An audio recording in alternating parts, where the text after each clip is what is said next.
And we're live. All right. Shout out to Audrey Wright. Thank you for being the first one here this morning.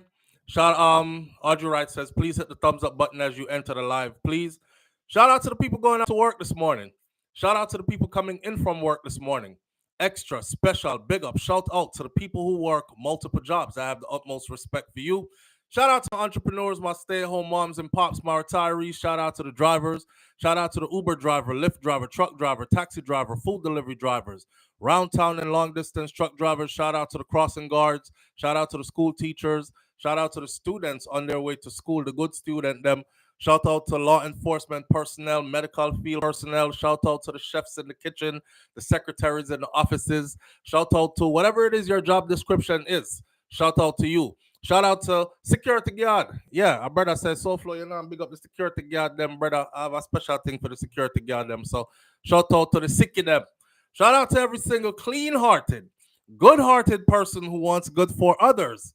As much as you want good for yourself, you're a good person. Don't let that go over your head. I said want good for others as much as you want good for yourself. Yeah, that part. Here we are on this beautiful morning. I believe today is Wednesday. I'm not too sure. I have a lot going on behind the scenes, boy. I'm trying to keep up. But here what? Whatever I got going on behind the scenes, right, will come to fruition, will come to view sooner or later.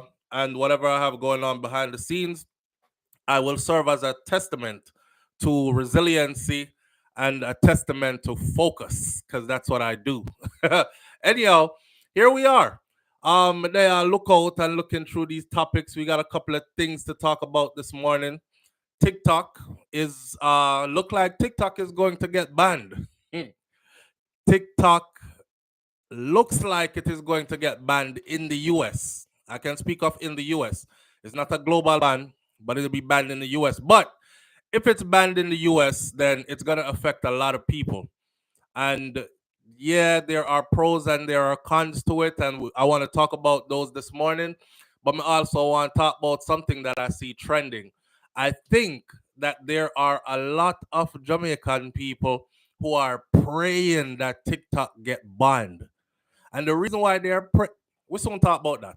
The next one this morning is I want y'all to help us to find this 13-year-old girl. Her name is Tenley Whitaker, and her mom is having a hard time locating her. She's been missing for over 10 days and these kind of things.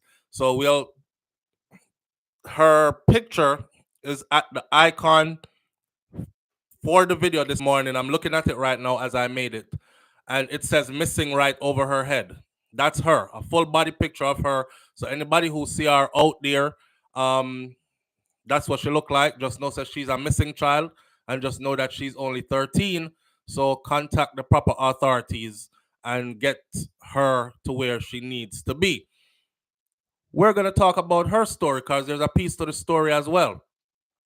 And remember I told you about this Russian man who was in Jamaica, a businessman who is Russian, and he resides in Jamaica for the most part, conducts business in Jamaica, etc.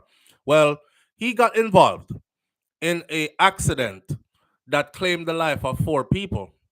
And as far as I was told, he was in the wrong. And he was charged. News media out of Jamaica said he was charged with quadruple manslaughter. Now, I told y'all that I don't know who did this, but a judge in Jamaica found him worthy to give him back his travel papers, called him confiscate his travel papers, and he was to not leave the island pending a trial. Some judge in Jamaica found it worthy to give him back his travel papers, and he traveled outside of Jamaica and returned to Russia. Well, my first assumption was either that judge got paid off or something. My first question I asked the public was, if one of us went to Russia and we drove on the wrong side of the road or was deemed by Russian authorities to be driving recklessly or anything that caused the accident that killed 4 Russian citizens, do you think that we would be able to just leave Russia? They would give us our travel papers, case pending, and say, go to Jamaica, go visit Jamaica, and then come back. Come back to face your case. So I found it kind of weird. Well, lo and behold, he returned to Jamaica. He went he went to Russia. He did his thing, and I believe he was gone for a month, and which is the time they allotted him. And then he came back to Jamaica for sure. So we're gonna talk about that story there as well. And then my other story this morning is this. If you look at the icon for the video this morning, you will see a sister with dreads, and she's in a yellow jacket, hoodie. Well, her landlord served her a eviction notice. And what she did next was what made the news. All right. Not in our wildest dreams, British Jamaican girl. You remember the American basketball player, the girl? I forgot what her name is right now, but I covered her story extensively on the other channel, Brainflow TV or Hot Topics TV. But she went over there. They found her with cannabis residue, not weed. She didn't have the flowers. She didn't have a compressed piece of ganja or something. They scraped out her vape, scrape out the inside of the vape, and got residue. And she got sent to a penal colony, hard labor. And when them say hard labor, they mean hard labor. And you waking up early. Brittany Griner, thank you, Kai Tai Jai Empress, my sister, big up yourself. That, them when they say hard labor in these penal colonies, people work there till them dead. As far as the stories I've heard from those penal colonies is you're at the mercy of God and those guards. They do anything and everything to you up there in them penal colonies. I don't know what they did to Brittany that she probably can't even speak about today, because you know some people go through some trauma and tragedy and it take a while before them say it what actually happened to them. Just like how someone go prison and man bend them over, and then when them come back out the road, they'll tell everybody about every other prison story in the world, but they won't tell that one specific thing and own it that it happened to them. It's a traumatic event, you know what I mean? And it take a while to process it and these kind of things. But in a them place there, that's where you would find yourself in Russia if you went and did what this man did in Jamaica. But I'm saying to myself, um, he must be either well connected in Jamaica or he knows already the outcome of this. Some high powered individual is hitting him on the shoulder and saying, "Don't worry, man, we got this under control. Trust me, we got this. I've spoken to Judge so and so, I've spoken to so and so this and so that, the prosecutor from the DPP, blah blah blah, telling you you're good. Just let it play out. Don't run." And he isn't, right? I've never seen a Caucasian business person get in trouble in Jamaica and end up spending time in incarceration. I've never seen it. Just like how I've never seen a high-powered politician in Jamaica or person off. You don't have to be a politician. You could be just one of what we call the big man them. Big man. Big woman from up top. You never seen any of those people. And they get involved in all kinds of stuff. We hear their name ring. We see the guilty charges. You know, we see them resign early and ride off into the sunset and collect a fat pension on their way out the door. They got found guilty of stuff too. It's not like they don't do anything, but the laws in Jamaica work very different. His name is Alexei Zestev. Alexei Zestev, a Russian man that was charged in the death of 4 Jamaicans arising from a crash that happened in 2022. He has now returned back to the island of Jamaica in compliance with the court's orders, his lawyer has confirmed. He dutifully complied with all of the orders of the courts. Guess who his attorney is? I want somebody to guess who his attorney is real quick. You got 10 seconds. I'm reading on after. Guess who his attorney is? Real quick. Somebody just print it one time. They literally walked away like nothing happened. He already knows that he's getting one man. Seat there, Wayne Core, you got it. All right. All right. Crystal G, you got it. Peter Kaz Robinson, you got it. Sharon Spence, you got it. I don't understand now why I say I'm keeping this brother number on speed dial. If anybody ever touch me at Jamaica, ask about SouFLo, you're involved with, call my attorney. Yeah, I have a retainer. Call my attorney. Who's your attorney? no guessing. I've been told you who it was. Who it was gonna be Peter Champagne, right? This is good advertisement for Peter Champagne too, you know. And I don't know if he lose cases. I'm pretty sure he has lost some case because it comes with winning. Losing comes with winning. A lot. That's another life lesson we can talk about on a whole nother level. A lot of no's come before you hear your first yes, don't it? Winning comes with losing. Y'all gonna lose, lose, lose, and then boom, you get the big win. It's what keeps a lot of people from getting there. I know, yo, a lot of people, you know, let me side note for a second and say this. A lot of people, the only thing that stopped you from actually accomplishing what it is that you wanted to accomplish was the fact that you stopped pursuing it. That's it. The other people who you see accomplish what you wanted to accomplish, all that separated you from them was they never stopped. They tried, they failed. They tried, they fell. They tried, they got up and tried again. They tried, they heard no, they kept going. They heard no, come out of here, move, go away. They kept going and then they got it. You just stopped because you heard no. You just stopped because you fell.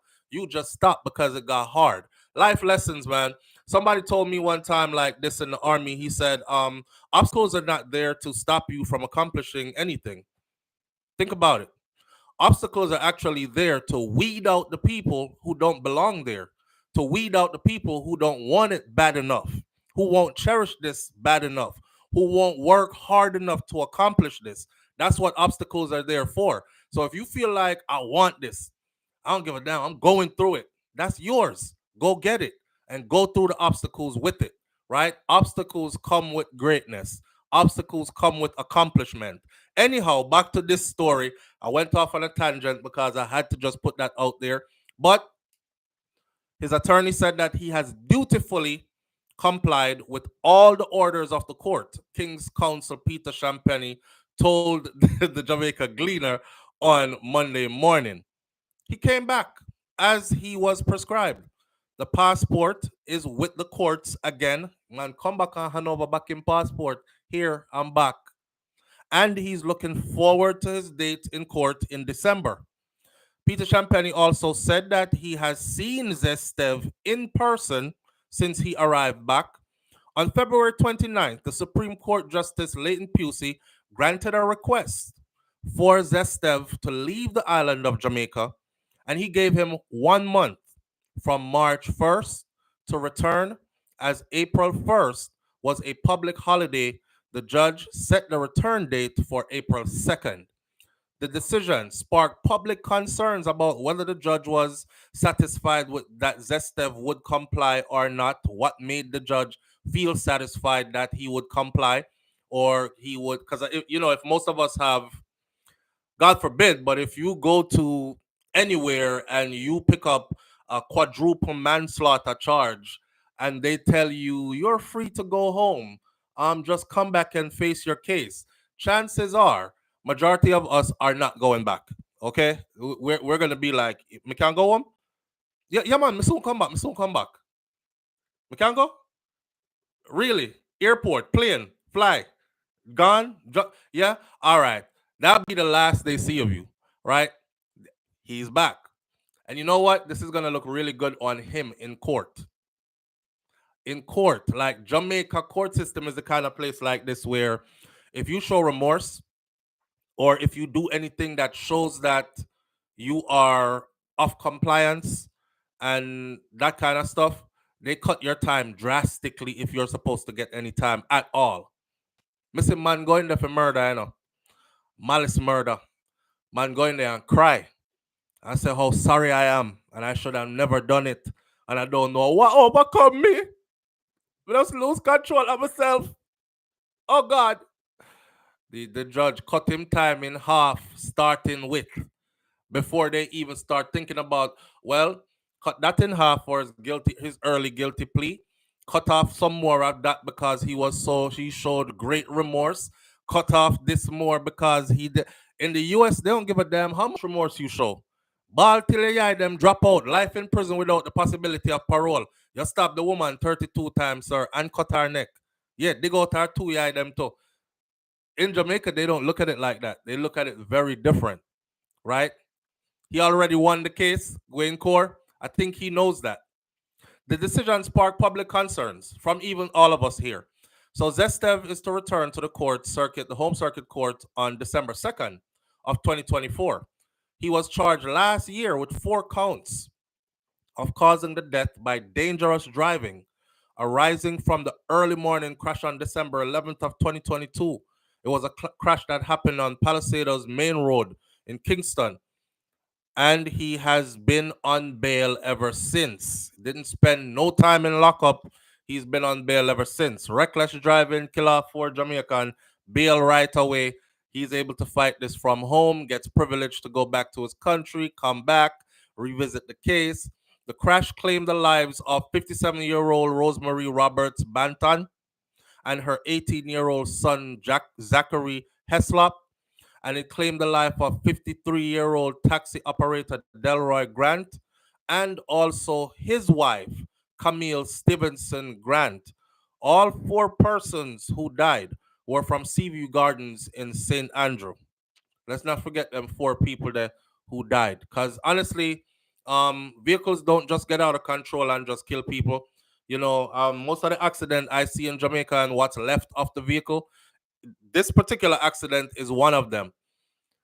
You can tell that somebody was clearly maxing out. Them now max out the speed limit. Them are max out the car.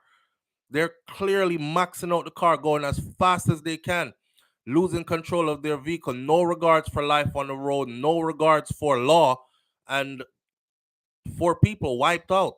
You and your wife dead. In the same accident where Mummy and Fia, her husband, dead.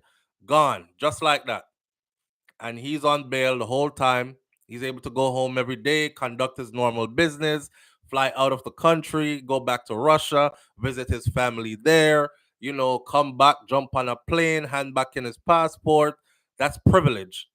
That's what you call privilege. Because I absolutely don't think they would extend the same privilege to a Jamaican, a black Jamaican, a middle class to lower class black Jamaican. I don't think they would. But it is what it is. That's how the system works, right? And it says that all 4 of them were from the Seaview Garden area in St. Andrew. Reports from the Harborview police are that about 5:45 a.m., dark early morning hours, Grant was driving his Toyota Succeed motor car along the roadway. When on reaching the vicinity of the roundabout, a collision occurred with a Toyota Prado Land Cruiser being driven by Zestev. You see, even the media is complicit, because watch how the media then put it, and watch how the police then put it to the media for them to put it out. Somebody lost control of their vehicle and collided with. That's missing in the media report. All it says is the taxi driver was driving his Toyota car along the roadway, and upon reaching the vicinity of a roundabout, a collision occurred. What does that tell you? The Russian man don't have nothing to fear. He knows he's okay. He knows he's okay. I'm curious to find out who he is, though. I'm curious to find out what business he's attached to in Jamaica. What people he rubs elbows with. I just want to find out, just for satisfy my curiosity. Live on the air. Good morning. Yeah, morning, so for one man. My day family want. Hope all is well. Today, Wednesday? Yes, today is, we never call out the date. Today is Wednesday, April 24th. Yeah, bless up on Wednesday and bless up the people in the chat. Manners. Hey, listen, SouFLo. If certain people in Jamaica can get away with murder, then I could possibly see this person getting away with 4 manslaughter charges, Yeah. And in truth and in fact, if we want to become a country, right, where we want to move away from the third world status in terms of infrastructure and our laws, there's no way in hell somebody can be charged on manslaughter, 4 counts of manslaughter, right? And you give them enough leniency to leave the country and tell them to return. In America, that's not possible. In Canada, hell no. In China, hell to the no. In Japan, hell to the no. In Russia. In Russia, hell to the no. Triple, quadruple no. All right. Majority of those countries, maybe any other country in the world that is probably unheard of. Mm-hmm. So how as a country, and this is this is why in a SouFlo, as Jamaicans, we have to ask ourselves, the people in power in Jamaica in these respective positions, do they respect us as Jamaicans? The answer is Because hell no. We're not even have to ask ourselves. We know now it's hell no. We've known for a while now. It's hell no. how the family is supposed to feel? Talk Despite the man about it. returning back to Jamaica, overall, how the family is supposed to feel in this instant? Talk about it. That is disrespect Mm-hmm. to the victim's family. Yep. Come on, SouFlo. Manslaughter charge in America, how much one manslaughter charge there, how much, right? 20 something years? Yeah. Yeah. Right? Reckless I don't know. driving. Reckless Mhm. driving in the US and you kill somebody reckless driving, which means you were doing way in excess of a speed limit and handling the road recklessly, you can get up to a life sentence for that. So But you're as doing I, about 25 plus.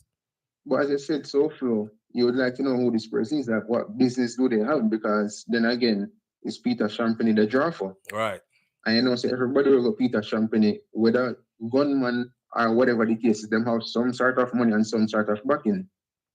It And has him being from Russia, maybe he's an investor in the country or something of some sort, or the son of an investor or something. right. This is why I want to know who he is. Who is he connected to? It's I know like say, brother, it's not like it's one. And I blame Jamaican people too, but I'll talk about that in a second. It's not like it's one manslaughter charge. It's not like it's a double. It's a quadruple manslaughter charge, A quadruple, To basically say to us, say, eh, you're probably worth like 10 is one of them to us. So knock off 4, can still give him some leniency, man. Hey, take your passport, go travel, come back when a month time and these kind of things. I feel like there's more to the story in the sense that maybe this person has family in Jamaica, Because if you look at the Russians and the Chinese, normally it's not just a one-off instance where they're just in Jamaica by themselves. Right. It's always a group of them. Right. And So I believe maybe they're always promises were connected in some way to something. yeah. I believe promises were made in the sense that yes, he will definitely return. Because I remember living in Manchester, even around Windalco, right? Mm-hmm. So the Russians can operate and control Windalco. Mm-hmm. And it's not just like a one man around there. It's a group of them. So Right. a group of them, they live in Mandeville, etc. So you can imagine across the island in terms of Chinese, Russians, and just investors across the country from different countries. Right. It's a group of them, just like the Indians as well. Right. So if an Indian man did do it, say him definitely I gonna have family in a Jamaica, Sure. I go just be Mickey alone. Here, But it's a disrespect to us as Jamaicans. somebody is asking if he's a diplomat. They haven't mentioned his diplomatic status if he is or not. But like the brother on the phone right here is saying, he don't have to be that. He could be connected to be the son of a diplomat or the son of a well endowed, financially endowed investor, etc., etc. These things carry weight in Jamaica, right? All right, my brother. Yeah. And so far before Muga, right? Mm-hmm. The last point, and I want to cover this in the coming days. Yeah. Over the years, you've always covered Jamaica. Well, some people that say in a negative light, Mm-hmm. with the crime and violence. However, whilst there's crime in Jamaica, right, Mm-hmm. and murder to be specific, I've realized across the YouTube space with these American YouTubers as well as other YouTubers from other country, Mm-hmm. it's almost like it's a trend to visit Jamaica and And label the country a certain way. yeah. In recent times, And and I saw it yesterday, and I'm becoming disgusted. I know the murder rate in Jamaica SouFlo, but when we see people are go there for extract certain right. things for views, it is pissing me off. So All please right. cover it for me in the coming days. Manners and respect, my brother. Yeah, man, bless up. Bless up. Oh, I love my audience. I love y'all so much, man. Y'all come here like my family. Listen up. For one, so I don't lose track. Let's close this Russian man thing with this. That Russian man already knows he's good. Okay? I blame Jamaican people though, because nobody will lift a hand or a finger to protest. And this is why I say we don't care about each other. Because if you went and did that in any other country, the people from that other country would rise up in some kind of protest. Oh, you letting this immigrant visitor or this immigrant something something just come and kill 4 of our citizens? He's on quadruple manslaughter. Why is he out on bail? Why is he just chilling at home? Okay, you gave him bail. Oh, now he gets to travel? Come on. Not one of us said a word about it. We're just, okay. It is what it is and move along. With that said, me offer that. Let's move to what the brother just mentioned. So, when I started YouTube, I told you all this. I wanted to start with a goal. When I started YouTube, everybody else was doing dancehall music reviews only. There was nobody speaking about Jamaica's socio-economic condition and what was going on in the country. From way back then, 9 years ago, I said, you know, for a small island like Jamaica, there's too much killing going on a small island. And people who claim they love us still come there on a regular basis and brag about their vacation in Jamaica while somebody right outside of your resort is being slaughtered, while children right outside of your resort are in conditions that you would find to be inhumane, right? So is this about locking yourself in your resort, enjoying yourself, and saying that's the Jamaica I saw and leaving? Nah, I'm going to use this platform to bring awareness to a broader audience. Let me tell you something. For the first 2 years that I did that, before anybody else catch on, my same Jamaican people, I can't stand him, see, because all him do a chat negative and bad about Jamaica. Never mind, that I was always having a discussion. I don't do my stuff like a news media reporter. Um, John Stevens was murdered today in Oxon Lane, and it was because of I know some do it, right? I talk about what happened, but I more talk about why are we here and how we're glorifying this and how we were before we came to this and how we can get back to all right, boom. Them cuss me, them style me all kind of way. They call me all kind of stuff. I'm an agent. Somebody is paying me to put these videos out so I can make Jamaica look bad. This is a part of trying to destroy Jamaica's tourism system. Somebody is paying me to do this. Oh, in the American military, that boy they are undercover. Trust me, him work with U.S. government. That them I use him for do. Him I want a Jamaican them return. I bared it all. Worse, I was showing my face. Hey boy, remember saying hard for fine, Man, we bust out your head back when we see you, I went through all of it. The same YouTubers that are on today, right? A lot, and that's why a lot of them I don't even say nothing to or about them because a lot of them started out by calling my name and by saying bad things about me, right? Now, while they were doing that, remember, I know I'm still standing on my principle of what it is I was trying to do. A part of my goal was I was trying to get more people to see what was actually taking place on my small island in Jamaica. I'll raise awareness globally, right? And I succeeded in doing that because when them couldn't fight me and get me out completely, what they ended up doing was they started thinking, oh, that type of content must pay a lot of money. That's why he keeps doing it. So let me start do it too.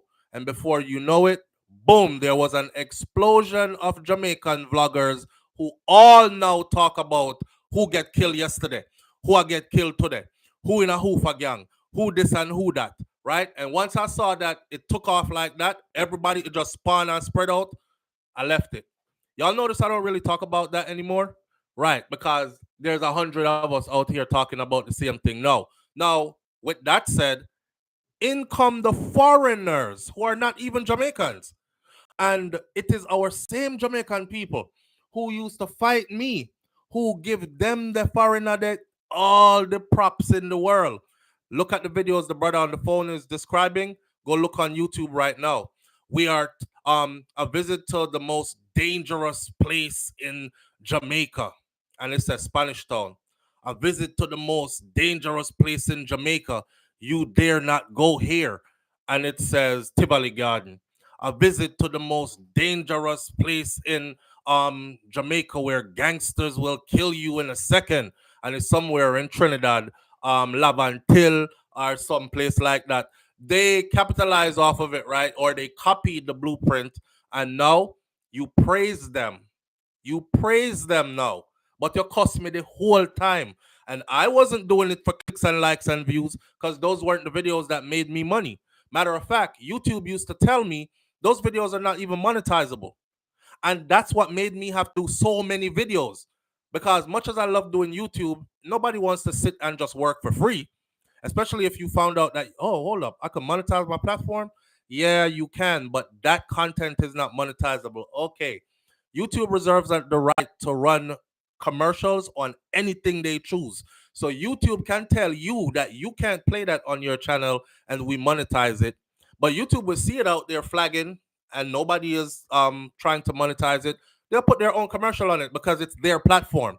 But I don't get no pay from any video. I have nothing to do with no killing, murdering, or them kind of something there. Or if you go into talking graphically about sex and these things, it is in the rules and regulations of YouTube for content creators, right? So when y'all see me doing like 3, 4, 5 videos a day, don't you notice that the one about the killy stuff we're going, it was just that one. After that, I have to go do my research and figure out, okay, what can I educate these people with today instead of doing what everybody else is doing? Boom. A lot of us are into immigration. All right, let's see what the new immigration updates are. And then I'll do a video. Boom. 2024 new immigration updates. Green card renewal, passport something, making it into the US, seeking asylum, blah blah blah. I'm gonna study and do my research and do my video upon that. And that's where I would catch $1 at. Those other ones wouldn't. I did those other ones off of purpose. But now the tide has changed. Foreigners are able to capitalize off of it and come in and do what I was being accused of doing, but they are supported by the same Jamaican them where try bun me out. Which nice, beautiful segue. I love when things flow. SouFLo. I love when things flow. It brings me to this. TikTok. The bill to ban TikTok has cleared Congress. Where's this going, SouFLo? Watch this. The bill to ban TikTok has cleared Congress, right? According to CNN Business, this was just published. It says Congress just passed the potential TikTok ban. And here's what happens next. Now, bear with me for about 5-10 minutes. I'm going to bring you through all the details, but then I have something to say because we're going to weigh up the pros and the cons. And I'm also going to say something about Jamaican people and their mindset. That part. Okay. It says that Congress has finalized the legislation on Tuesday. That's yesterday. Today is Wednesday. That could lead to a nationwide ban on TikTok, escalating a massive threat to the company's U.S. operations. The bill passed the Senate as part of a wide-ranging foreign aid package that was meant to support Israel and Ukraine. Interesting. It was approved by the House on Saturday. It now heads to President Joe Biden's desk. That's the last step for TikTok to be banned in the U.S. Joe Biden already said if it comes to his desk, he's signing it. Neither here nor there. We'll wait to see if he actually does sign it or if something happens in the 9th hour that causes him to change his mind from signing it. But he's already said if it comes to his desk, he's going to sign it. It passed the House. It passed Congress. It is now heading to his desk. If he signs this bill, he is expected, and he is expected to do so, TikTok will be forced to find new owners within a few months. They will give them a couple of months allotted time, or they will be banned from the United States of America entirely. Here's what we know, how it could affect you. What does the TikTok legislation do? The bill was approved this week, and it is an updated version of a bill that the House lawmakers approved in March. It gives TikTok's Chinese parents, who is ByteDance, 270 days to sell TikTok. Failure to do so would lead to significant consequences, and TikTok would be prohibited from U.S. app stores and from internet hosting services that support it. That would effectively restrict new downloads of the app and the interaction with its content. If signed this week, the deadline for a sale would fall in January of 2025. So they would have from now, if it is signed today or this week, from now till January of 2025 to either sell it or face the consequences. Under the legislation, however, Biden would extend the deadline another 90 days if he determines that there's been progress towards making the actual sale, giving TikTok potentially up to 1 year before they face the actual ban. That is, if they comply. How did this wind up in a bill about foreign aid? That's another story. The earlier TikTok bill had been passed by the House, but it stalled in the Senate. In a procedural move, House Republicans this month attached the revised TikTok bill to the foreign aid package in hopes of forcing the Senate to vote on the TikTok legislation, bundling the bill with the foreign aid, a top U.S. priority. Fast track the TikTok bill and made it more likely to pass. That's something they do all the time. Just like when they wanted to put that thing in the schools in Florida, and they wanted to put African history in schools in Florida, and they attached that thing to it. It's called bundling the bill. Yeah, but the governor of Florida said, "Nah, if you're gonna do African history, but no need to put this on that. One has nothing to do with the other." So they could have dissected it, but obviously, this is a top priority, the foreign aid thing, to those who are doing the voting. So it slide through right with it. Tricks. Will Biden sign the TikTok bill? That's the question. Since the bill is part of the foreign aid package that Biden has vocally supported, he is expected to sign it.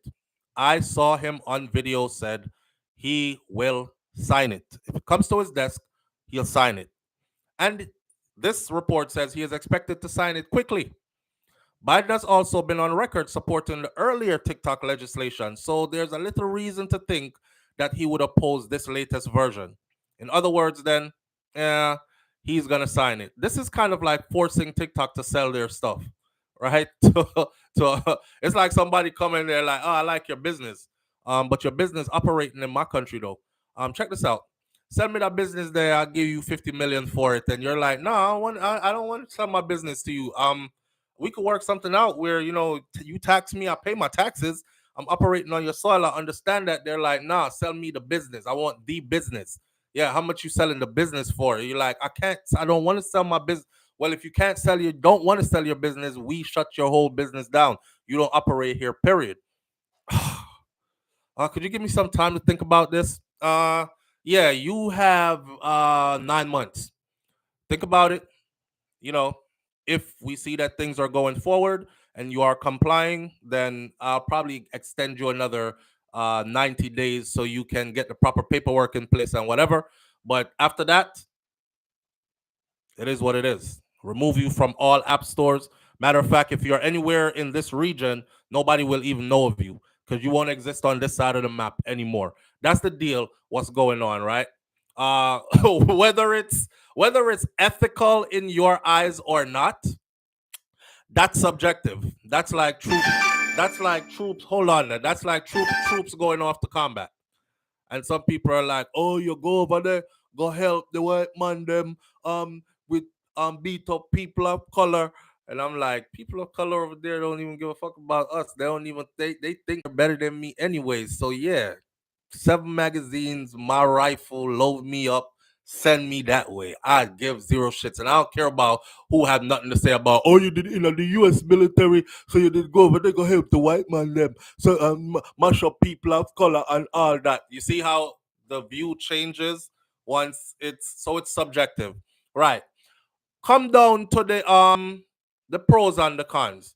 There are other. I will give you this article to go read because it's way too long, but it tells you what does this mean for my use on the app, which I'm not going to read to you. It tells you what are TikTok's options. It tells you, does TikTok have a case? Can they even try to fight this? They can't. It tells you, so what if TikTok gets sold to someone else and then it's owned by America, blah, blah, blah, all this other stuff. Some people think TikTok is being used by the Chinese to spy on Americans and collect sensitive data to include all your biometrics and everything else. Your phone is always like this, right? And you're always like this, right? And there's a camera in there looking back at you and building, bzz, bzz, bzz, eye lip circumference, that, and all that, right? So they're saying we want control of that app. Not only that, it is mind controlling. Yeah, you ever see a picnic attached to TikTok yet? And can't come off at 12 o'clock at night, them wait till you go to sleep. Find them phone and tablet back on it. Wonder why they're so tired to go to school in the morning. Who built this thing that's so powerful? And how come they don't use it in their country the way we're using it here? Because TikTok is not used the same way in China as it is used in the US. They only have a certain amount of time on it and it cut. Reasons being, they know what could happen with prolonged exposure to it. Not only that, no. Let's talk about this, the pros and the cons. The cons are it could be bad. Children get addicted, hard to regulate. Maybe foreign entities could use it to spy in on us, and it is a powerful app that is not in American control. You understand? So them can't really monitor the metadata of it. You understand? Right. So we need to get control of that and be able to monitor the metadata of that to know that you're not enemy operating on our turf, kind of thing. Pros, that's the cons of it. The pros is I've seen people struggle to working two jobs, still not making ends meet. Yeah, they didn't get that higher education stuff and go off to a job that pays 45, 55 US dollars an hour kind of thing. So they still in the minimum wage bracket and they're working and they live in a city where, these exorbitant amount of rent that's a skyrocket to go to place and all thing. Okay, came along TikTok. I seen people able to buy nice cars, people buy house, people pay them bills comfortably, have money stashed up, they leveled up in life, start living. So what happened was this. It changed a lot of people's lives financially, right? On one end, I will even tell you that the US has not been able to meet its quota in by bringing people voluntarily into the military. Now you need your military. The US has not been able to meet the quota because nobody wants to turn a soldier anymore. Nobody wants to go off to the Navy and the Air Force and the this and the that anymore. I mean, people still do it, but not in the numbers like they would sign up to do it before. They would sign up so much that people would have to be turned back. Now it's like, come on in, scrape in. We need all of you, and we still not making the numbers. Cause everybody got a phone, and everybody is like, shit. I could be an influencer. I could be a content creator. I could make money on here. You got people showing their ass crack, getting 10,000 this, and you got people showing their this, getting 20,000 that, 50,000 that. It equates to views and money and likes and all that, right? And for some people, fame and fortune, right? So it kind of diverted the youth them into a direction that the government itself don't want to see you going in. You're supposed to come this way. You're supposed to come serve your country honorably. You're supposed to walk in the footsteps of those who came before you. You're supposed to do something for your country. Ask not what your country can do for you, but what you can do for your country, kind of thing. You're supposed to come to the army and be all you can be, not be on TikTok doing and collecting more money than a soldier. Interesting. So, with that said, it brings me to the Jamaican them now. Nobody else. Nobody else. Jamaican people. All over TikTok. Every time them post this, TikTok could possibly be banned. Yes, ban it, Ross. Ban it, Ross. Make them go look work. Ban it. Make them top beg. Ban it. Hey, let me tell you something, right? Jamaican people, a lot of you are like this, man. If somebody come to you and tell you, say, yo, party, watch this. You see that app here? TikTok? You know, say, Jojo and the rest of them, that app here, them a make money pan, you know. You see little idiot dance them where you see them a do, where you always are say, yeah, skip that, me no want to see it. Brother, at 10 grand US the man make last month alone off of that. Me I show you how to do it now, cause me start do it on my first check come in. Yeah, I move on go with that. The pan in front of phone whole day, this foolishness. And then they watch you. And then they're like, blood fire. Wait there. You look like him. I make money on fight, you know. No money. Actually, I make money off it, man. Ross, how me can do that now? But you're too shame now because you cuss it out already, right? So you can't do it. It's kind of like the vlogging thing and YouTuber thing. A lot of Jamaican artists before them used them put on the trend called Vlogger Boy and Vlogger Gal. I won't call his name. He's a popular singer. No Vlogger Boy must review my song. Them everybody said, okay, we won't review your songs. I'm still here, and I haven't heard or seen him in a couple of years now. The other day, I'm trying to give a big speech down in Jamaica, and me hear somebody from the crowd say, "Suck your mother, Batty boy, Rasta boy." I said, "Damn, when since they talk to him like that?" You know, you see, it's a chain thing, right? The people them not like to see when time each other a do good. I'm telling you something. The whole of we can't eat off of the same slice of bread. The whole of we can't eat off of the same loaf of bread. Anybody who been following me for a while knows that I've been telling you all this, that the world has changed. This is not your granny and this not even your mama and your daddy age of getting money. This is a different age of getting money. You get with the times or you get left, right? You admire them to a point and you hate them. You don't like so them I get paid from it, but you like them content. Cause a mix up or a drama or a this or a that. Most people are just creating content, man. And at the end of the day, most people are just trying to come out of poverty. At the end of the day, most people are just trying to be able to pay their bills. At the end of the day, most people are just trying to invent a new stream of income. Now, from when me are telling us, say you must have multiple streams of income. Like the brother that found me on YouTube on my other channel and talk about where you have where you need two YouTube channel for. You're greedy, eh? Wow. Not wow, SouFLo, you have two channel. Damn, big up yourself, my brother. Where you have two channel, where you need two channel for your greedy. I see one woman put on Shakira's comment section the other day. I still not listen to the video what she put up, but I read the comment section.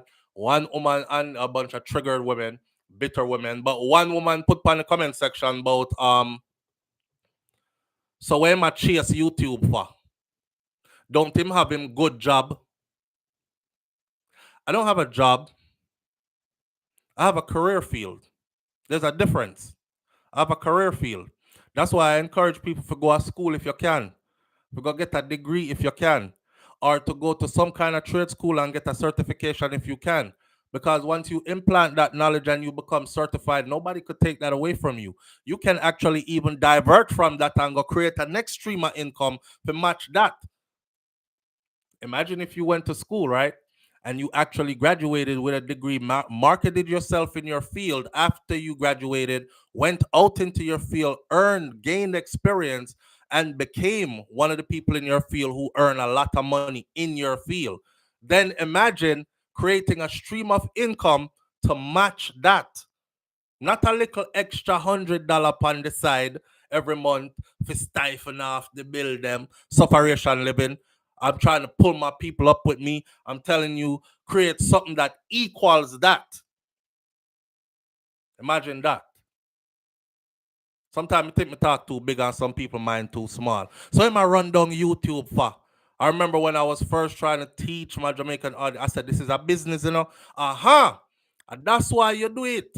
And that's a money drive, no found no found no about the boy, no found no we make man bending over for money, you know. I likes you like, yeah, that you do it for. I'm trying to tell you that this is a business. Before the whole explosion of everybody wanting to have a YouTube channel, I said this is a business. I said you have to treat it like a business. Yeah? You have to be dedicated to this. You have to love what you do on this. I'm trying to educate, me get costs. So for the people them who are praying now, say TikTok, ban it Ross, ban it, make them go look walk. Why understand so? Oh the bitter, ban it Ross, make them go look walk. Is it hurting you that bad to see your brother and sister them find an avenue to make some money and they're actually making the money? It hurt you that bad? Wow. Here's what happens at the end of the day, man. If TikTok is banned in the US, it's going to affect a lot of Jamaican content creators on TikTok, because a lot of them, majority of their income comes from Jamaica, from the US diaspora. Ain't too many people in Jamaica per se give you big money on TikTok, but it'll still be a stream of income there because the world is big. You know though that how the US rolls is like this. Them have coalitions, them have people they roll with, like teams. Like for instance, if you're banned from entering the US, there's probably a group of countries that are friends with the US that you can't go into them either, simply because you're banned from entering the US. So naturally, if the TikTok app is banned in the US, naturally it's going to be banned in certain places as well.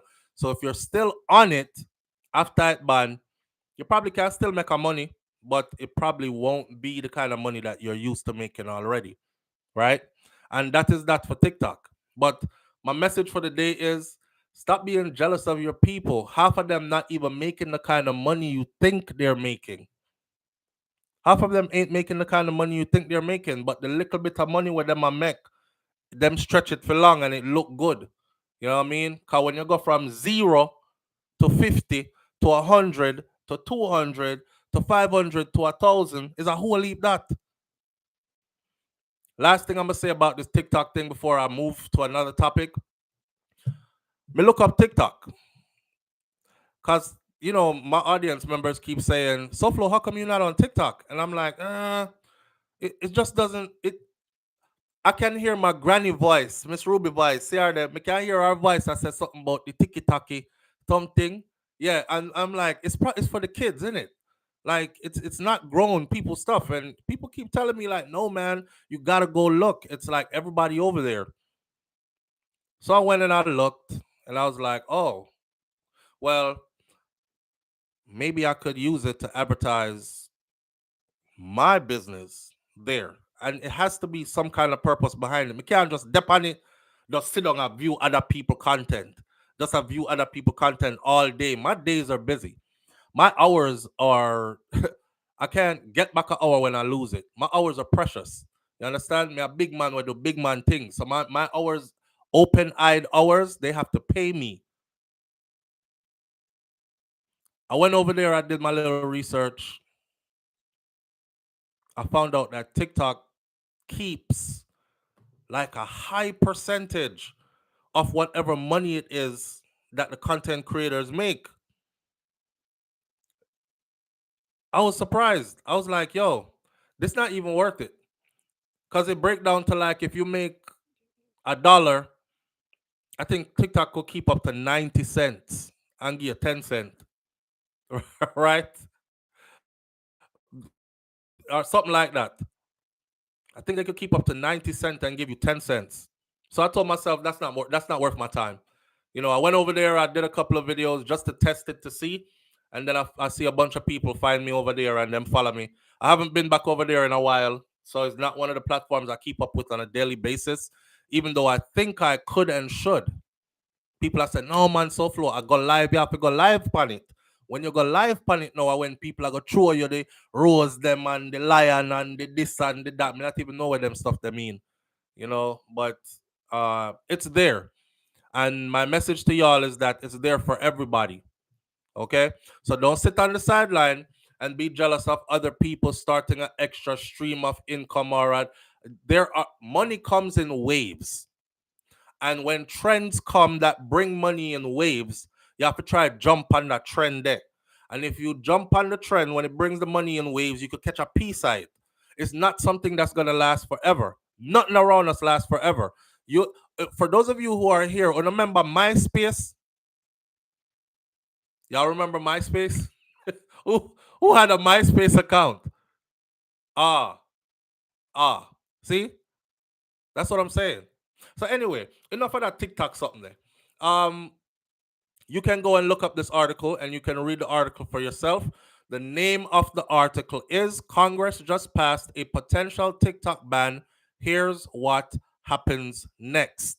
And that is www.cnn.com. That's CNN Business Channel. where they have all things business. Congress just passed a potential TikTok ban, and here's what happens next. And you can go read all the other stuff that I didn't read for you because I'd be here reading for too long. All right. Now, that lady here, we're going to leave her for. No, I want to leave the young lady for last because I don't want hers to be lost in the shuffle. People either go watch the first part of your video, then fast forward, go watch the half.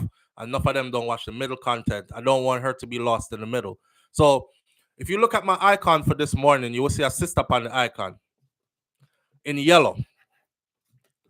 Chicago woman. She was charged on Wednesday with murdering her landlord. Actually, she was found guilty of murdering her landlord. Her sentencing date is set now. But let's talk about how it happened and why it happened. For murdering her landlord, apparently, she used a large butcher knife to dismember the landlord's body before putting parts of the body in her freezer. Around 2:30 a.m., tenants on Monday, tenants in the home in the 5900 block of North Washtenaw Avenue heard screaming. Police says they tried texting and calling their landlord, identified as 63-year-old Francis Walker, to make sure that everything was okay. They got no text response. They tried calling and texting again, and then they got a text response back. But it was later discovered that the text response they got back actually came from the murder suspect, which is 36-year-old Sandra. Remember Sandra from yesterday? Sandra, she named yesterday? The man, the one who break my boy the heart? Well, this is a Sandra today. Sandra Kalalu. Now, later in the day, around 6 to 7 p.m., after not being able to contact the landlord all day, the tenants called the police to report a missing person, saying, "We heard a lot of screaming last night. The landlord lives close by. Sounded like it was her. Could y'all look around and see if we can see her because she's missing?" When the officers arrived at the scene, they saw Kalolo, the 36-year-old female, leaving the home and heading to a tow truck that she had called and paid for using Walker's credit card. She used the landlord credit card pay for the tow truck, and the tow truck came when the police came. This is what the police learned later on. But while the police was there, officers attempted to interview her at the scene, but she said, "I know my rights. I don't have to talk to you here if I don't want to. I don't want to speak to no police officers right now. Did you suspect me of committing a crime? Are you detaining me? Am I under arrest or am I free to go?" She said, and the police says, "No, you're free to go. We were just wanting to ask, because..." So the other tenants now, they made it clear to the police. They said, "Hey, officer, everybody in here is scared of her." This is according to the CPD previous 911 calls that were made by some of the tenants regarding this particular suspect. Some of the tenants who lived in this house, they were afraid of this individual, said the Chicago Police Chief Detective Brendan Denian. She Kalalo, my prefer Sandra. Sandra, then asked the tow truck driver to take her to Foster Beach where her car was parked so that she could have it towed. The tenants were concerned for the tow truck driver's safety, so they exchanged information with the driver and told the tow truck driver they felt that Sandra was dangerous. So watch your head back, be careful. The tow truck driver then communicated with the tenants that once he got to Foster Beach, Sandra had placed a large bag in a garbage can. Some of the tenants had actually followed the tow truck driver that day to the beach, and they discovered inside the bag were a lot of bloody rags and towels. The tenants then contacted the police, and the police officers came back. They went to the beach and they collected the garbage bag with all the bloody rags and towels and stuff. And according to the police officers, at the home of the city's north side, searched the resident. And at first, they did not find evidence of foul play because it had been cleaned up so good. However, after discovering the bloody rags at the garbage can, officers searched again, and then they were able to find some additional blood splatters inside of Sandra's room. Officers then discovered some of the landlord's walker's remaining body parts inside of the home in a freezer. At the time, the police says that Sandra, she was still in the tow truck with the tow truck driver, and she had threatened the tow truck driver with a knife for communicating with the tenants. You telling my mother effing business, huh? You snitching on me, and had him at knife point. Officers responded to where the tow truck driver was located, and the 36-year-old Sandra were there, and they took her into custody for pulling the knife on the driver and using the driver and threatening the driver. Now, at the police station, Sandra invoked her rights to remain silent. You know, when they read your rights, you have a right to remain silent. Anything you say can and will be used against you in a court of law. You have a right to an attorney. She says, I don't want to say anything. I need a lawyer. They couldn't get anything out of her. After the remains were discovered in the freezer, the police obtained a search warrant and they further analyzed the home. Detectives found more blood in Walker's room and more blood on some of the knives that were in the kitchen. According to CPD, the Cook County Medical Examiner's Office confirmed that inside of the garbage can at the beach were bloody rags and bloody linens. That was not paint, it was blood. It was human blood. First, they confirmed. The 36-year-old has now been charged with first-degree murder and concealment of a homicide. And based on the preliminary evidence, detectives believed that the 36-year-old Sandra had killed the landlord Walker in her bedroom and had dismembered her on the first floor of the residence. Police say it appears that the dismemberment could have possibly been done with a large butcher knife that they found. Sandra has a previous criminal history for some misdemeanor offenses, nothing serious. When explaining why no other tenant in the home had witnessed Walker being dismembered, the CPD said the way the residence is set up, there are a couple of apartments on top of each other. Call in like the second floor. And then on the floor where the victim lived, that is the same floor that Sandra resided on as well. And there was a tenant in the basement. And there were deadbolts, so people had privacy. So apparently, this is one of them houses that have multiple levels. And the landlord, the owner for the house, she rented out different rooms in the house to different people in her house. I guess everybody share a common area, but everybody has their own room, kind of situation there. And Sandra and the landlord were the ones that lived on the same floor. Everybody else lived upstairs or in the basement. So people heard the screaming, but the residents were very cooperative, the police said, and when they heard the scream, it woke them up in the early hours of the morning. And they immediately started texting the victim because they thought it sounded like her. They immediately started calling her phone, and when the victim didn't answer, there were more text messages that were sent back from the victim's phone. It appears that what we know now, that the defendant, or Sandra, she was sending the text messages from the victim's phone and not answering the calls because she couldn't sound like her, but she could text to hold off everybody. Due to the fact that there has been arguments before with this particular defendant and other people in the residence, the tenants immediately in the morning tried to figure out what exactly went wrong last night. But they didn't just have free reign of the house because everybody have them deadbolt lock and stuff on each door, etc., etc. As for a possible motive,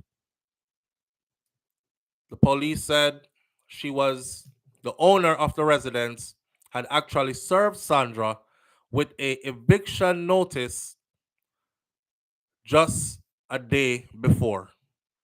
24 hours ago, she was served with an eviction notice. And then, of course, people talk about the lady and say she's a friendly lady. She's familiar with everybody. She give people break on their rent. Sometimes you run a little bit late because the money ain't there. She don't add an extra. She just work with you until it comes in. Some of them been living there for years. That kind of stuff. Um, One of them said we just assumed that she was sick because it's flu season and she is elderly. And when we started to realize she wasn't around, we started calling because she has a routine. She wake up every morning and she stroll the premises. People see her. She speaks to whoever is around. So when they hadn't seen her after hearing all the screaming and stuff last night, them said, this looks funny. Let's get in touch with the police. Neighbors say that Walker played the piano for multiple churches in the area as well. And she has a ballet company in Evanston. People said we're completely shocked. I mean, she's such a wonderful woman who cares about others. And I can't imagine that someone would have been angered so much that they would have done that to her. Not only kill her, but dismembered her and put her body parts in a freezer. So they found her arms, legs, no torso, and a head. Where's her torso? I don't know. But the arms, the legs, and the head is what they found in the freezer. That goes to show you, right? What? Be rotted, careful of who you have around you. Yeah, because you never know. That lady thing was sweet, and it wasn't. She merely served the woman an eviction notice because all her other tenants were complaining. This woman has a problem paying her rent constantly, consistently, and she makes it. She move around the place like she's a big bully. It's all older white people that live there too, and she is young black. Believe it or not, there's a way you have to be around them. If you're in a house and the house have 5 bedrooms and everybody take a bedroom and you're the only person in that house black, 4 other tenants in that house, all white, all elderly, could be your parents, white. You can't be rolling up ganja on the front porch, lighting up weed, talking on your phone. I don't give a fuck. Tell that nigga I'm gonna be around there in a minute. And what? And what? And they got scared of her because she was one of those type. That's how they describe her to be. And anytime anybody told her something like, could you not like smoke that up here? Or could you like move down there? Or you're not supposed to be smoking that over here, kind of thing. F you. But beat your, don't say nothing to me, kind of thing. That's how she was. And it made others in the house like, well, if she went and told her and she told her that, I can't tell her nothing. I don't want her to fight me. I'm scared of her. So they started telling the landlord, listen, everybody in here is afraid of her. She's much younger than us. She's strong and she is violent, right? She's violent. So the landlord issued an eviction notice. Issued an eviction notice and she's dead 24 hours later. Wow. Right. Sheldon Pinnock, big up yourself. Sheldon say our head no good. Our head no good for true. There's another story of a couple in New York that did it to the landlord and ended up getting about 6-7 months free rent out of it. They did was they filed a complaint and the landlord himself, him never send the soup. The landlord himself went over there to go see what drippy pipe or whatever they were talking about, and they locked him in the apartment.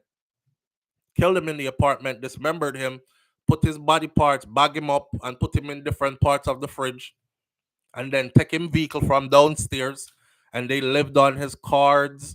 They went to his house. They spent nights there. He was a single guy, right? They went to his house. They spent nights there. I think 6-7 months. They got a free rent, and then it all came falling down on them because I think a foul odor was reported from one of the neighbors down the hall. They said they smelled something coming from that apartment. Police went and looked.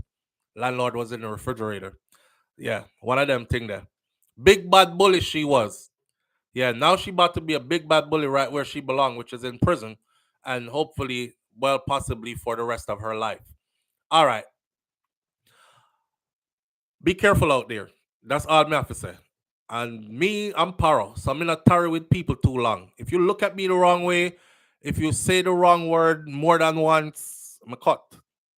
Yeah, or I start distancing myself and start preparing for a way to escape in case anything blow up. You know what I mean? You just have to be careful in the world today. I don't care who want to call you paro. You only got one life to live, and you can't replace it. And this ain't a rehearsal, so you have to be careful out there. Let's take a phone call real quick before we go on to our last topic. Live on the air with SouFLo. Good morning. Yeah, Flo, good morning. How are you? I'm good, family. How you doing this morning? I'm all right. I was calling earlier when you were on different topics to I address know. something, but I saw the number, but I didn't want to break chain of thought. so I'll try to make it quick. But because I noticed each topic you hit, it relates to what I was saying. Mm-hmm. Because when you talk about the guy that commit the 4 counts of manslaughter, Mm-hmm. I mean, he intentionally do it because he was being reckless. Mm-hmm. But because you should have bring up our artists and make them realize that how nobody get in an uproar about what the government did give the guy the chance to go back to Russia. But our artists will get in a conflict and not even a bail them not get. Right. And even just like when a couple of our artists did go to jail for having a gun, and an American lady came here and was able to return back to America within less than 2 days. Right. I forgot what her name was, or is, but she is, So, I think, Lil Durk's girl. But she was caught in Jamaica with an illegal gun, right? yes. Yeah, and they slapped her on her wrist. Jada Wada, Kaitaja Empress, they slapped her on her wrist, sent her out of Jamaica, and then in less than 2 years, she was back in Jamaica again. Like nothing happened. Right, Jada Chavez. Yeah, so and then so what I realized is that But we and get then you hit 15 about years. Then you hit about the TikTok situation where you said Jamaican them I say to the other Jamaican go find a job. But we have seen where social media many people has become rotten rich. Yeah, I don't know if they're rotten rich, but I know. They found a way. You're right. So I just think sometimes we just have a bad mind blood because Americans can come in our country and do whatever it is and leave. Or the upper class can get away of many crimes and there's no uproar. Mm-hmm.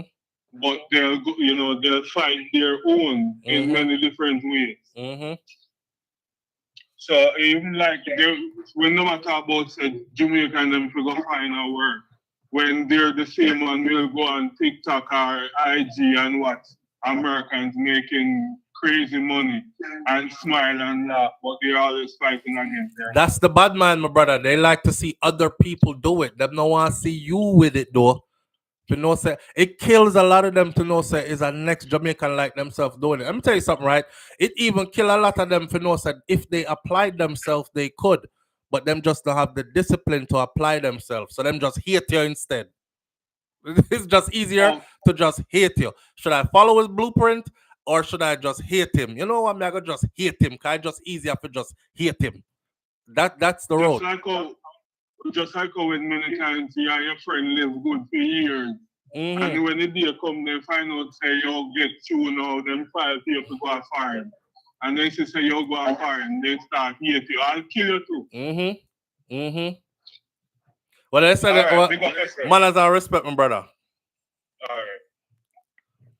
One time them used to say them we put rat poison in your food or put lizard tail in your spliff or something. You fly out, go foreign, don't smoke nothing from nobody. You're mad out before you fly off. These kind of things. Boy, we are a special bunch of people still. But Kaitaja Empress says my brother-in-law in New York is dealing with a tenant that has not paid her rent in 2 years, and she had the nerve to take out a restraining order on him. And they have the damn nerve to give her a restraining order on him. Y'all didn't see the woman whose parents died and left her the $1 million home, I believe is in New Jersey somewhere, and the squatters were in there. And when she called the police, and she went over to the property and she opened the door of the property. The squatters walk up on her and tell her, "You need to get out of here." She said, "This is my property." The squatter said, "You know how the law goes. You know you can't just put us out like that," with a big smile on him face. I said, "Look at this." She wouldn't leave. The squatter take him phone and call police. I was dead surprised when the police came and handcuffed the lady behind her back, her own property, and took her away in a police car because she is she is infringing on their privacy in a PR own property. Of course, eventually they ended up getting the people out, right? But this video just went up not too long ago. But eventually they ended up getting the people out, and she got full reign of her own property now. But just to show you how the laws are. So again, I say it, sometimes you might want a Democratic president, but you might want a Republican governor of your state or something, called the way how the man are moving in Florida, yeah. Me love them things there. It's like if you have property here, you don't have to worry about that. Because me call police, you have to leave today. That's it. We're not in the up north something where, oh, they're gonna handcuff me and draw me out of my own property. So because you squatting in there, that's foolishness. So shout out to Governor Ron DeSantis for that. All right, for ending that squatters BS in Florida. Now, our last one for the morning though, and I'll leave it for the last one because I didn't want it to get lost in the shuffle. The governor changed the laws in New York recently. Yeah, the boy, I was listening to the New York governor talk. I don't want to go into that because it's too much. I just feel like he put his foot in his mouth and then he have to walk all that back. Because I watch it just go bad for New York. But I not live in New York, so I'm not talk about that right now. Still, we're gonna end it this morning by talking about this young lady right here. If you look at the icon for the video this morning, she is the young lady who it says missing over the top of her head. She is only 13 years old, right? Now, despite Kaitaja Empress says the squatters law in Florida needed to be changed more than 20 years ago. Well, it's changed now, and it's in our favor now. So thank God for that. Despite unconfirmed sightings, a 6-second voice note, and a call from a stranger saying that her daughter was in police custody, 13-year-old St. Hughes High School second form student Tenley Whitaker has still not been found. 10 days. 10 days. A 13-year-old missing in Jamaica for 10 days. It's a female. Honestly, one time gone, me used to say this is not good because you know how the place run. But everyone that I've said that for so far, the next report is day 12, 13, 14. They showed up. And that's all they give us. They showed up and they're okay. Or they showed up and they were brought to the medical place to be checked out and they're doing fine. That's all we need to know. When I not give them story here, we say we get worried about the picnic them like I feel we picnic. So part of me feel like some need to hear the back details, like which part the picnic did there. She got a man yard. She feel she big. She did a sleep out. Then you have to go find the man who did a harbor this 13-year-old for over 10 days. Me hear a brother say, more time him just go to town. I just scrape up one of the town girl them and carry them come a country and lock them down for a couple days. A young girl him a talking and lock them down for a couple days. Now them parents are go crazy. Where Tanisha there? Can't find her. Uptown she come from. She done a Clarendon somewhere. Yeah. And she is safe and sound because she now come out of the house. And a man lock her in at the house and him do him thing for days and days and days. And she chill and she bill and she everything. And then when time them ready, him drive go back so and let her off so and she go on her yard. So I just feel like I need to know the details. Furthermore, I think it's a deterrent if the details are released. Because you don't release our face already. It's a deterrent because the next person who thinks of doing that will know that no sir, them are gonna shame me. Them put me on front page and talk about a man yard me did there. Now the whole country knows that me a man mascot and me chase man gone a country and me that hide with man. But ain't no deterrent for it though. Just don't worry about it. We found her. Moving right along. Either way, me glad when them find them still because I don't want to hope for the worst for anybody or anybody's child. So Tenley's mother now, or Tenley's mother, Ophelia Matthews, she is now a nervous wreck. And with each passing day, her frustration and distress intensifies. She believes that her daughter is being held against her wish, and she is pleading with whoever is responsible for holding her daughter to please send her home. Please, please, just send home my daughter. Uno no have children too. How uno would I feel if you know say food no picnic gone for over a week and there's somebody yard and the person nah send them home? I want to know how uno feel if you have someone else child around uno that don't belong to uno. I want back my daughter. So please just send her home or leave her somewhere where we or the police can go pick her up, please. Right now, me stress out. Tenley's is of dark complexion. She is medium built and she is about 162 centimeters. That's about 5 feet 4 inches tall. And according to police reports, she was last seen leaving her Seaview Garden home about, and she was heading to school. This was about 6:30 a.m. in the morning on April 15th. She was wearing a royal blue tunic, white blouse, yellow ties, black shoes, and a pair of white socks. Make we not even bother start talk about 13-year-old. I get up 6:30 or I leave home at 6 o'clock a morning and 6:30 a morning and them something there. That alone in itself dangerous. But you know what? Here in the US, I see it all the time and I tell my kids I would never do it and I never did do it. You know ever day here and say some little picnic will look like 5 and 6 and them live 20 blocks away from the school and you see them with them little bike, them little bicycle, and then put on them little helmet, and watch them 20 blocks. And them stop and them play upon the road and them jump in a puddle. And I'm driving by and I just pick mines up. And I'm like, I'm talking to like my daughter. I'm like, Nika, how old is that child? She was like, that's a first grader. I said, that child is like 6 or 7. That child look like about 4 or 5, cause them tiny. With a big old book bag upon them. And this is America. And school buses run routes. So I guess everywhere same problem. I don't know if more school buses will help with this. I don't know if it even has anything to do with her disappearing somebody draw away while she go school, or if she voluntarily, willingly went to somewhere. Sometimes you see these teenagers run with too, you see, and there are problems in them house, and then the same abusive parents come looking for them and I beg people to return them child, and the child is somewhere saying, don't return me, please. Me tired of her. Me tired beer boof buff me get. She talk to me like animal. Me no want go back there. And them I said, but tell you have to go home. Okay, please, Miss Smith, one more day, please. So you never know. You know? Me see the little picnic them here, boy, me afraid when me see them. Because they so tiny is like I always envision one of them white van there with the slide away door.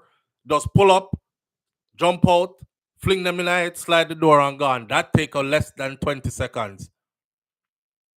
But due to how the CCTV system grid is set up here, I'm less fearful than if it was somewhere like Jamaica per se, right? They're rolling out the Jamaica Eye. They're doing it slowly. We're having CCTVs in more places, but still, we lack that in a lot of places around the island. So we're not developed as yet like how we should be. Hopefully, we're getting there though, right? So on the morning of April 18th, the day that Tenley's story was shared, In the Jamaica Star, Matthews received a phone call from someone. This is the mother. The mother received a phone call from someone who identified herself as a police officer. But her heart sank even further when she realized that the caller and the details were not authentic. Me don't know what that mean. Somebody was trying to throw her off by telling her, "Good morning, this is Corporal Smith from the Mandeville Police Station. Yes, may I speak to Miss Matthews, please? Miss Matthews, we have your daughter here in custody, blah, blah, blah." And she ended up finding out, say, it's not a police that call. It must be somebody impersonating a police. And the phone call was not authentic because it wasn't coming from no police station, or somebody had met the call. But that would make me now even more afraid. Because somebody had tried cover their tracks, right? Right. I don't know, man. I feel like this little girl is in trouble. I don't think she's out here doing this one on her own. I could be wrong, but it's worth the panic because she's only 13. And why would somebody be trying to cover their tracks by calling the mom to throw her off? She's in police custody. We have her. The person called and said she was a police and said that my daughter was found in Old Harbor in a house that had stolen goods. They said that she was in police custody and she was on $150,000 bail. Them said she was with another little girl. Me did feel relieved. But afterwards, me find out said nothing never go so. The person who called wasn't a police. And my daughter still missing up to this day, Miss Matthews said. Matthews further stated that persons have told her that they have spotted her daughter at various locations across the corporate area. However, none of the so-called sightings appear to be credible. You see, if we have CCTV grids, just walk it through the grid. Eventually, you're going to pick her up. Damn. People call me and then tell me, say them hear her and them see her a halfway tree. But they didn't approach her because they wasn't sure. People are saying that they saw her in Harborview and other places. I don't know what to believe, as no one ever said that they saw her and contacted the police. Because none of them now contact the police when them say them see her. The whole of them tell me. Earlier this week, a relative received a voice note. Now, if you see that little girl and you know, say her mother look for her, why would you not approach her because you think it might not be her? Me, I would have approached her. I would have called out her name. Tenley. Tenley, are you? You know, say your mother look for you, right? Okay, may I tell your mother, say me see you out here. They don't even approach the little girl. So anybody out there who see her or think you see her, approach her, talk to her a little bit, make sure says her, call the police. Call the police. Earlier this week, a relative received a voice note from an unknown number. See it there? Matthew said that the voice in the message was her daughter's voice, was Tenley's voice. And she believed that her daughter is in danger. Grandma, I bree. Me alright. Me a eat, and me a sleep, and me alright. That's what the voice note said. Grandma, I bree. Me alright. Me a eat, and me a sleep, and me alright. Oh. She said the voice note too short. And it's not she was talking anything really. Me, I wonder if she there somewhere around some people and she can't really talk. My mind is all over the place right now because me, I wonder if she's being held captive. I just want back my daughter. Just want back my daughter.